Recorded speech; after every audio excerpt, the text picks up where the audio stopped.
నేను 8 సంవత్సరాలు బట్టి ఆ గుట్ట మీద ఉంటున్నా. నాకు ఈ గుడిసె సోటిస్తే 30 గజాలు సోటేసుకున్నా, గుడిసె వేసుకున్నానండి. ఆ గుడిసెలో నేను ఉంటుంటే నాకు బయటికి ఎలగొట్టి రెడ్ మార్క్ వేశారు. మరి నేను ఇప్పుడు ఏం చేయాలి? నాకు ఇల్లు ఇస్తారని నేను మెదలుకోకుండా ఇన్ని రోజులు మీడియా ముందుకు రాలేదు. ఇప్పుడు అందరికీ ఇచ్చి మాకు ఇయ్యలేదు. నేనేం చేయాలి చెప్పండి? నాకు ఏం చెబుతారో చెప్పండి, నాకు న్యాయం చేయండి. నాకు ఇల్లు కావాలి. లేదంటారా ఆ గుట్ట మీద ఆ గుడిసెలోనే ఉంటా. నా గుడిసె కూలగొట్టినా ఇక ఊకొని వచ్చి ఇప్పుడు నాకు కావాల్సింది నాకు ఇల్లు.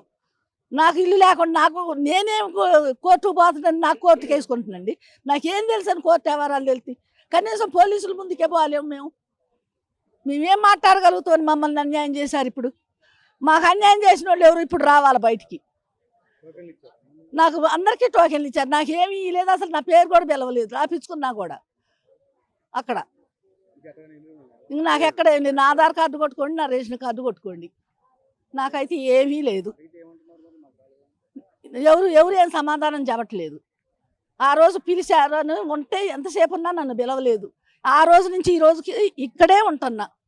ఇక్కడేది వాళ్ళు పెట్టిందంటే ఉంటున్నాం, కానీ ఎవరు పట్టించుకోలేదు. వస్తాయి అంటున్నారని ఆగినాం.